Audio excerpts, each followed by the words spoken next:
Je reprends l'avion et nous voici en Martinique, où j'ai rejoint mon ami Jean-Claude. Et de Martinique, nous reprenons l'avion pour la Guadeloupe. En Martinique et en Guadeloupe, il n'y a plus de molocactus et nous irons plus loin. Grande terre là. Et là c'est la Désirade. La Désirade là.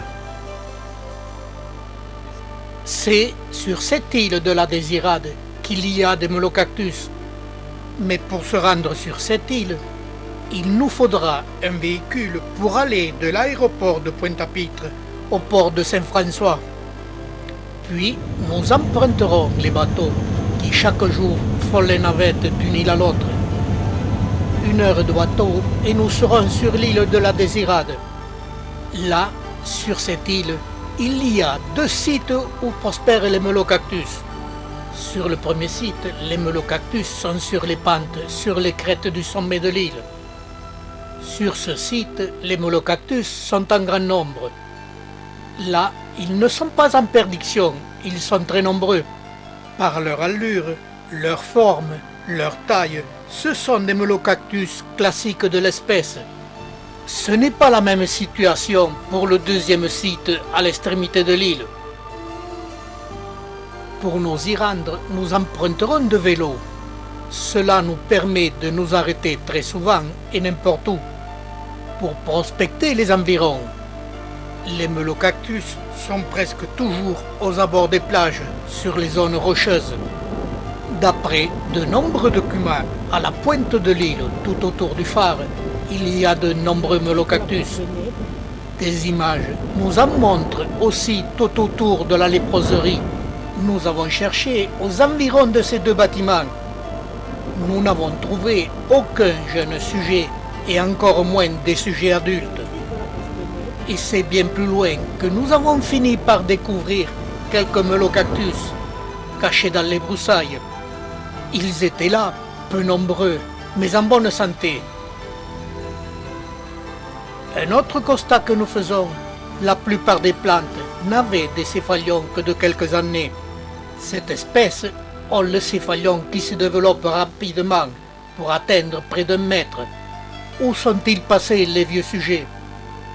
Plus loin, grosse surprise. Des plantes aux dimensions exceptionnelles. Les plus gros molocactus jamais vus.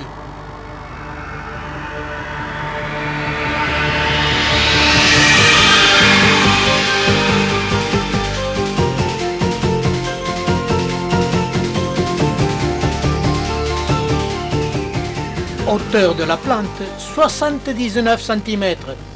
Circonférence du céphalion, 54 cm. Circonférence de la plante, 160 cm. Ces molocactus intortus étaient peu nombreux, à peine une trentaine de sujets, répartis environ sur 2 hectares. Aussi, je prends la décision de vous les montrer presque tous.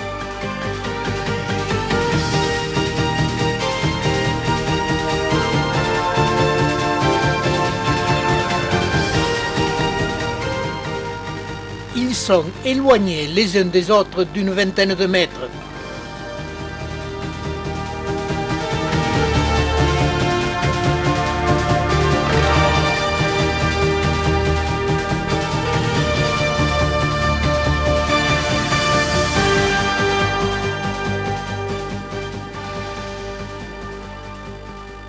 Nous relevons les dimensions de presque tous les sujets.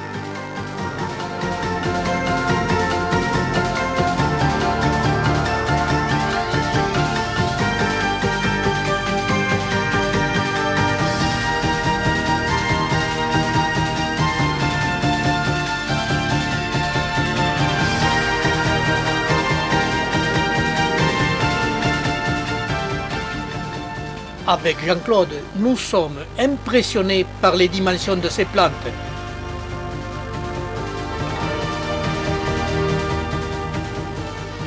Le plus gros sujet a un céphalium de 84 cm de hauteur, la base de la plante étant de 190 cm de circonférence. Nous avons évalué le poids de la plante d'environ 80 kg.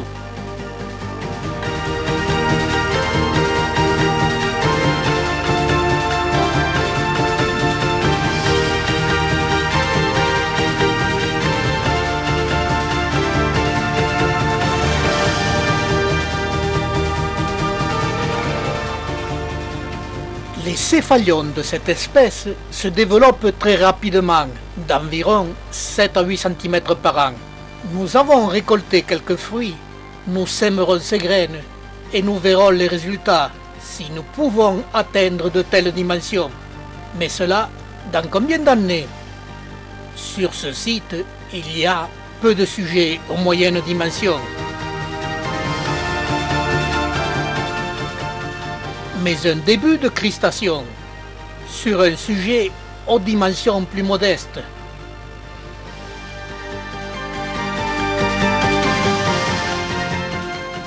Ces plantes sont sans doute très vieilles, le sommet du céphalion étant très coloré, mais ces très nombreux aiguillons se décolorent et disparaissent à la base du céphalion. Autre constat, il y a peu de jeunes sujets, mais ils paraissent en bonne santé.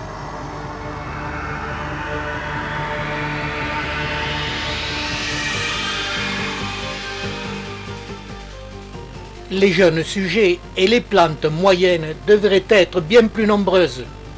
Nous remarquons des plantes moyennes en mauvais état.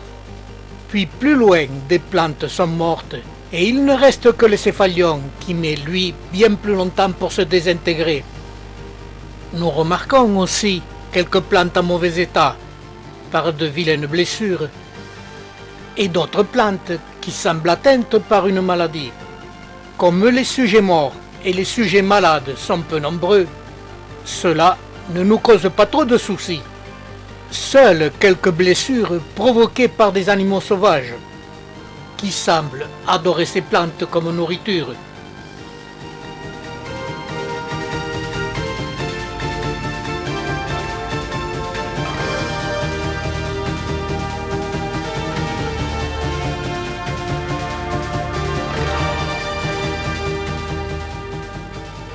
Mais un souci personnel nous attend. Les aiguillons de ces plantes sont très puissants. Quand elles meurent, ces aiguillons y mettent très longtemps pour se désintégrer et toutes les 10 minutes, il faudra nettoyer nos chaussures. Les aiguillons ont traversé. La douleur est si forte et nous ne pouvons plus marcher.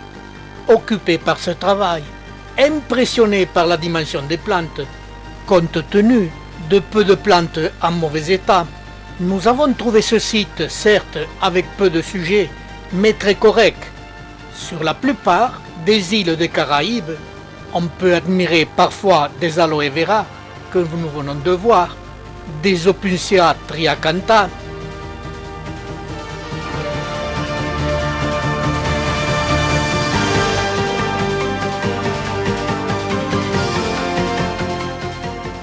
mais surtout, en très grand nombre, des Pilosocereus nobilis.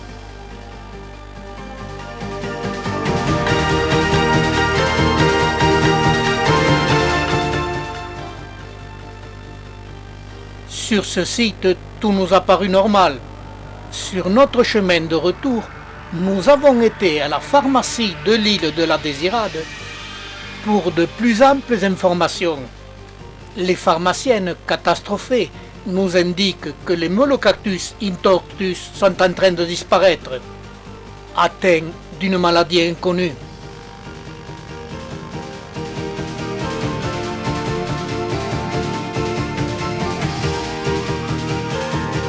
Regardez bien et retenez ces images, ces taches noires sur le corps de la plante.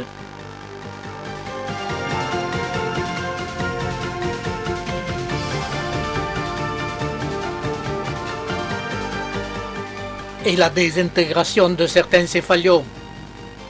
Les explications vont suivre.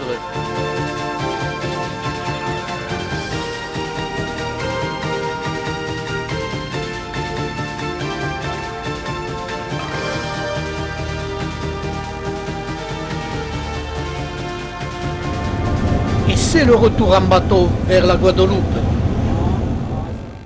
Puis nous reprendrons l'avion pour l'île de Saint-Martin.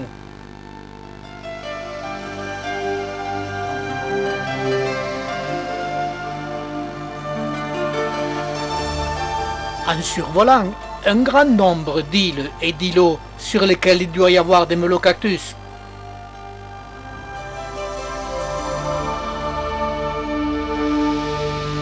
Saint-Martin, comme Saint-Barthélemy, sont des îles qui sont à moitié françaises et hollandaises, qui ont des zones franches dépourvues de toute taxe, ce qui attire les riches et les moins riches de toute la planète. Et tout ce monde veut y construire sa villa de rêve, et bien sûr au bord de la mer. Mais voilà, les melocactus occupent depuis des millénaires le bord des plages et jusqu'à 300 mètres de rivage, pas plus. On ne connaît pas la raison pour laquelle ils ne s'éloignent pas du rivage.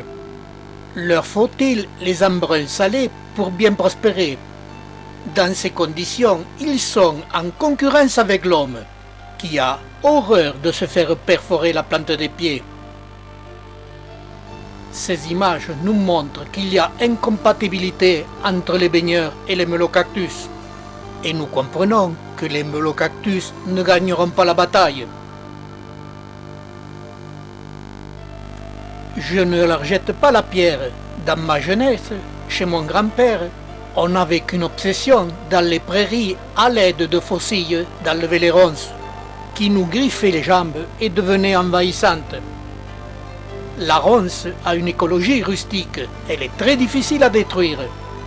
Les melocactus ont une écologie fragile. Ce qui les rend fragiles, c'est qu'ils ne sont en mesure de reproduire qu'entre 10 et 20 ans, suivant les espèces. Et voilà que ces îles paradisiaques sont envahies par l'être humain, où partout se construisent des ports, où chaque visiteur ne rêve que d'y construire une villa.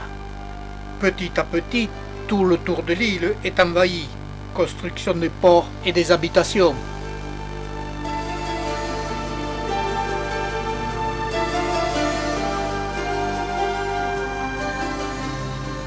Et l'homme n'arrête pas d'ouvrir des routes nouvelles vers la mer. Tous les jours, ces immenses bateaux de croisière y déversent des milliers de touristes, ce qui a pour conséquence d'accélérer les constructions, mais bien sûr toujours en bord de mer, où tout le monde veut son petit coin de plage.